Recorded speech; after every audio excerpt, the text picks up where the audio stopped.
Hello, this is Jon Miller, the creator of The Rest of Everest. I think I can safely say that this show is, without a doubt, the most in-depth look into the entire experience of what it takes to climb Everest, as well as some other peaks throughout the Himalayas. But all of the events in this series are shown in chronological order, so if you're new to the show, please go all the way back to episode 000 and watch everything in order. That's truly the best way to enjoy it. Thanks.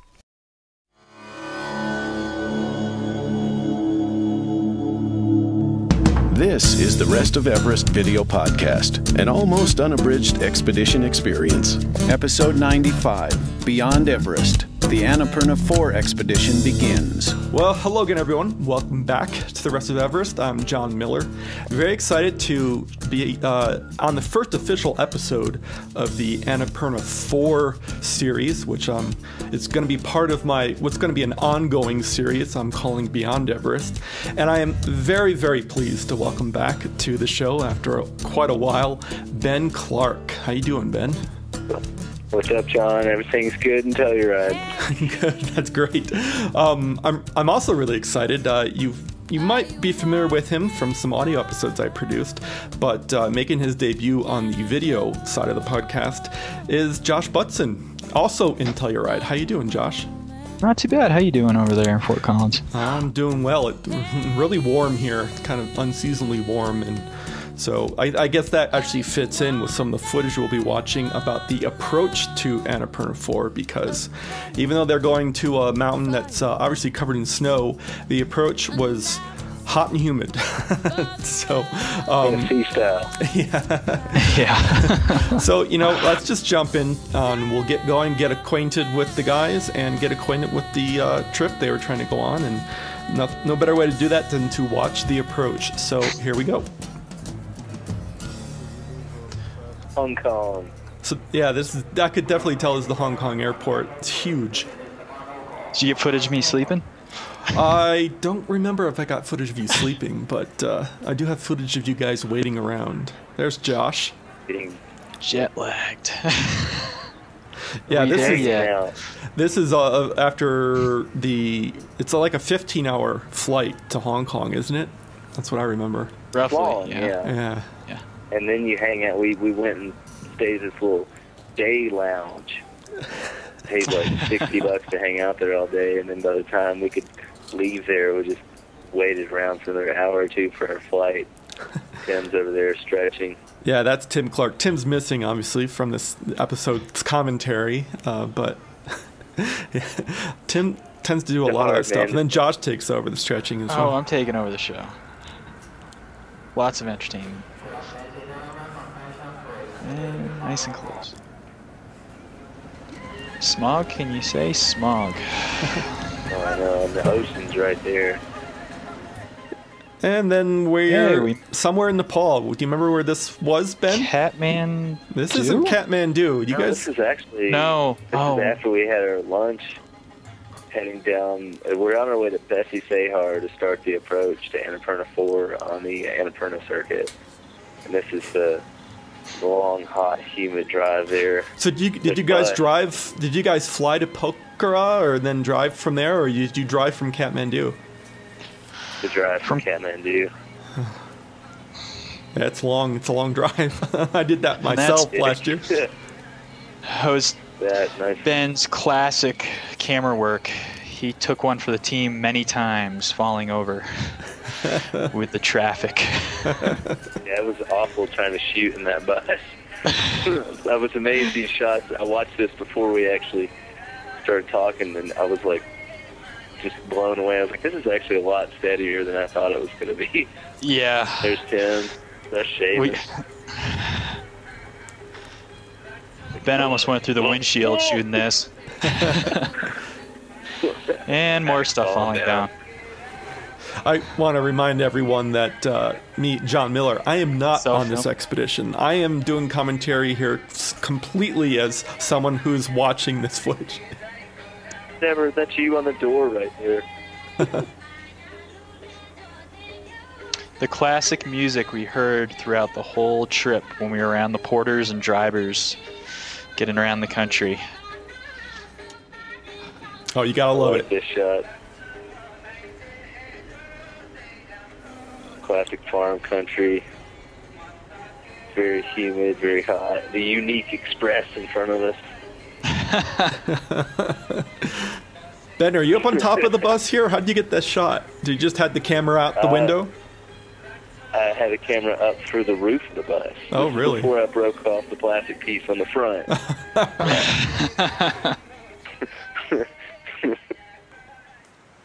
All right, so that Here we are. craziness is over. This is a town called Bulbule. Now this is all. Now you're on the approach now, and so you've been hiking. Is this like the first day, second day of walking? It's our first morning. Yeah, this is right after we spent the night after our bus ride. Okay, so you actually haven't started the trek into base camp yet. No, we have not. Yeah, Okay. I hadn't even. And it was a big thunderstorm that night. There's the song. Yeah, our good old cook. I noticed he had one of the familiar Nomad Expedition t-shirts on, but everyone, that's now Mountain Tribes, not Nomad Expeditions. Beautiful morning. Walking with the locals. I don't know if we were more entertainment for them or vice versa. Yeah, definitely.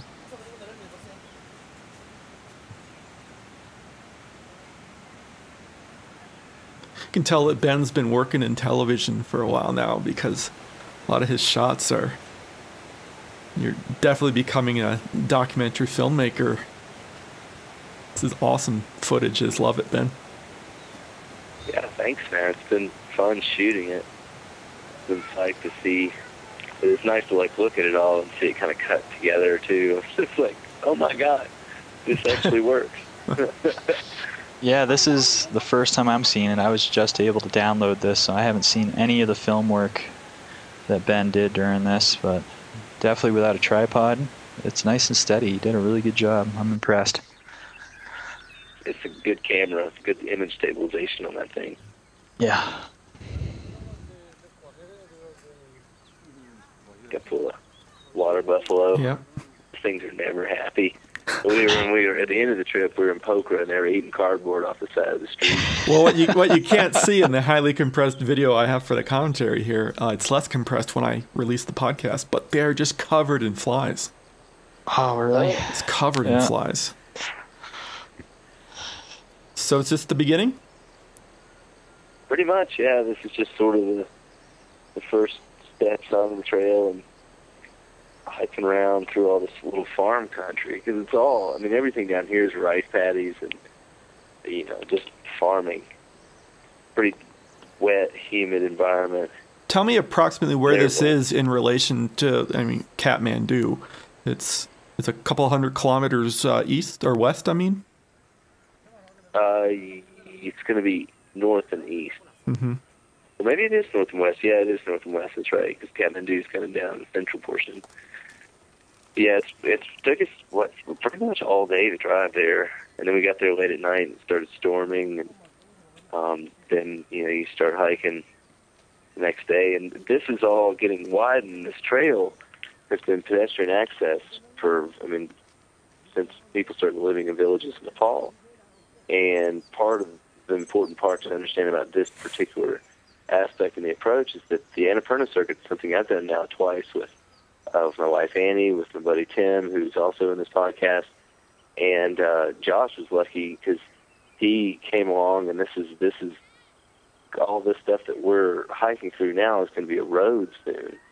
And as you guys see more of these episodes in the podcast, you'll start to see the process of how they're building those roads and see what that environment's like. And then, of course, we had a few interviews with some of the locals to talk about what they thought about it. And I thought it was really interesting that this place is really dependent on, this is what's going on in Nepal right now. People are cutting down some crops, and soon they're going to have, they've been hiking, they cut all this stuff down, they harvest it, and then they hike it somewhere. This kid's probably hanging out right on the side of the trail, and soon there's going to be a road right there. So the culture is going to, that access is probably going to shift things pretty dramatically. You might not see as many goats jumping on the road anymore.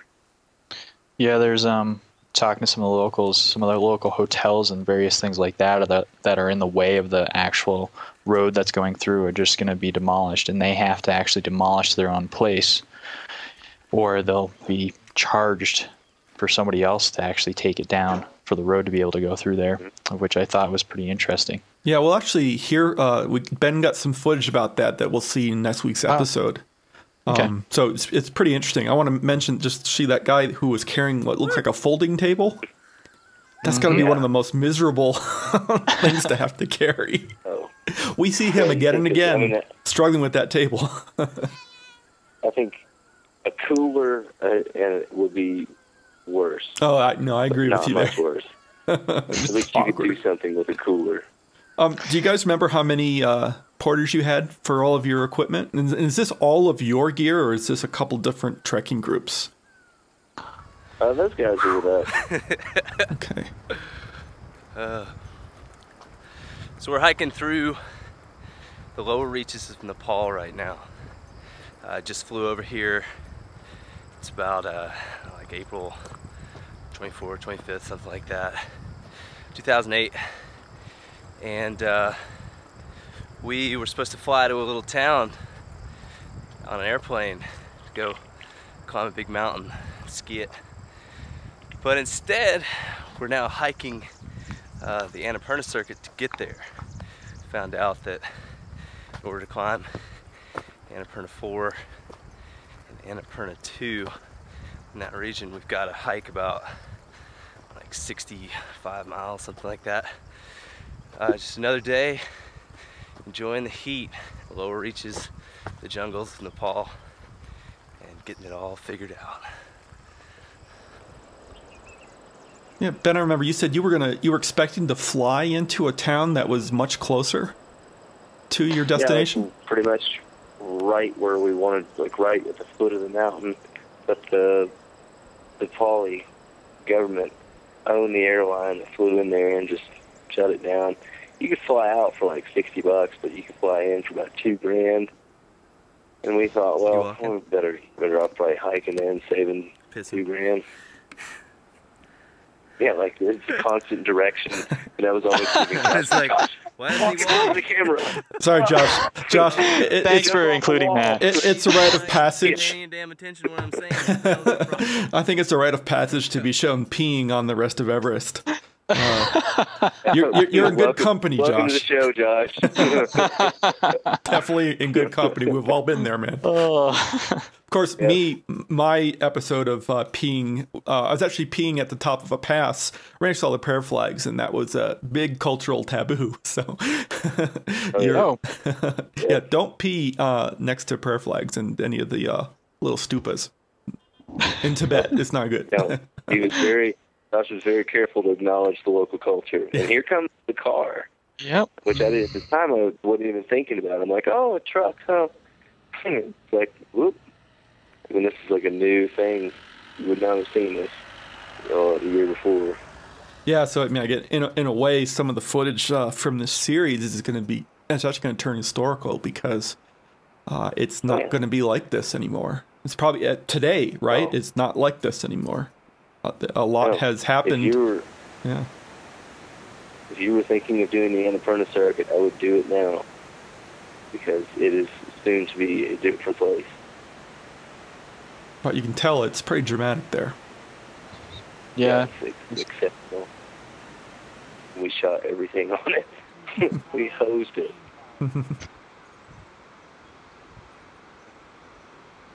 All those terraces, little people. Yeah, really good scale perspective there. The terraces just go on and on and on, especially when you actually climb up one of the hillsides to see them. It's amazing that they're able to do what they did on the side of those hills. Josh, we had talked on the podcast before about this was your first trip to Nepal. This was my first trip to Nepal. What were you thinking as you were walking through this landscape? I know you've been to similar landscapes, but was this any different than, let's say, your experiences in China? It was similar. It was just definitely more lush. We were definitely going through the jungle, and I think during that shot I was trying to figure out why my fingers were swelling up like the size of sausages. that happened to all of us in regards to the humidity and just the pressure. And even though we were hydrated, it was acting like we were dehydrated. And if you didn't put your actual hands above your heart, things were interesting, as I should say. This is weird because Josh has been on Aconcagua too, and this is more of the kind of thing you'd see on Aconcagua with mules and horses. With the mules, like that hull and yeah. stuff. Mm-hmm. Yeah, it was I thought the same thing. It was definitely the first time, besides Aconcagua, that I've actually used some type of assistance versus actually carrying stuff all myself. Myself and Tim actually went to Aconcagua, and we had planned to carry everything in ourselves, and decided we had way too much stuff. We would actually use some mules to get stuff up there, and then on this trip, it was just a luxury to just, trek around more than anything, do and actually look around and enjoy this versus suffering and actually add to the economy. Here's some interesting economic stimulus to the infrastructure. Going through, and this is the whole build out. And that kid on the right has a string attached to that man in the middle shovel, and he's helping him pull that shovel and the dirt away. The road in the making. Pebble by pebble. Look how bored those guys are. They're just just gouging the cliffside with a steel rod.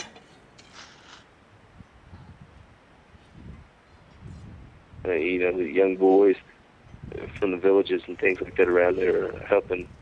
I mean, they'll build this road now, and it may seem as if those are some pretty harsh conditions, but I would imagine as that road goes in, these kids are going to be the generation that either sees the benefit of it or leaves. It'll be interesting.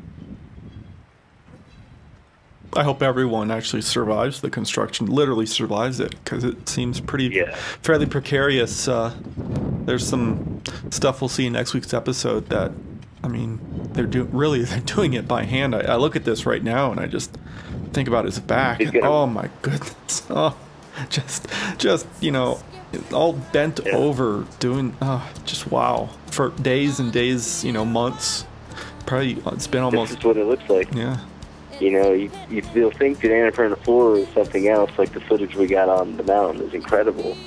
But this culture is very hardy and very tough, and I think of going over there as mountaineers and climbers and alpinists and whatever we're supposed to be called, and just as travelers experiencing these things and thinking, man, we're over there to explore the mountains and do these really fun things, and that's going to challenge us physically. But these guys every single day is a challenge of some sort that's very old school compared to where we are.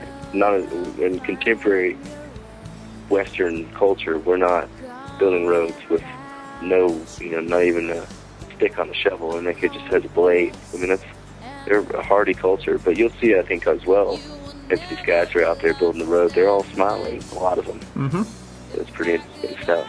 Yeah. Well, thanks, guys, for joining me for this first episode of the series. I'm really happy to show this, and I want to say that anyone who's watching this is the first episode of the podcast that you've watched, you've never seen the rest of Everest, and you're kind of like, why are we showing farming? Why are we showing road construction and not climbing? Because this is part of that's the point. The point is to show everything. And so if you watch all the episodes in order, you really get a greater appreciation for what actually transpires, and you'll get a greater appreciation for what these guys go through and how they come to the decisions that they make. And it really is a rewarding thing to understand. You might not be a mountaineer, but you'll be able to have the mindset to understand what these guys were going through by watching everything. So next week we actually get to see we actually talked to some folks about the economic impacts that the road is having on the locals. So it's going to be pretty cool. So thanks so much, guys, and thank you so much. Hope that all of you can join me next week. Yeah, thanks. We look forward to doing another one of these. All right. Thanks for all the hard work. No problem. All right, bye. Yeah. The Rest of Everest is downloaded all over the world every week. If you enjoy watching and would like to show your support, then take a look at my website. Aside from having lots of additional blog entries from the expedition updated every week, there's this little donation button on every page. Now, many of you have pressed that button, and your generous contributions are helping to cover my hosting fees. If you haven't donated but would like to, then just contribute any amount. In return, I'll give you access to the video and audio dispatches I sent out while we were actually at Everest. It's pretty interesting stuff. Contribute $25 or more, and I'll even throw in an iPod-compatible version of the film Everest: The Other Side. That's the project the entire podcast here is based on. As always, our announcer is Marlon May, and our music is provided by Wendy Wu. Check her out at wendywu.com. Thank you for watching The Rest of Everest. For more information on the expedition, please visit therestofeverest.com.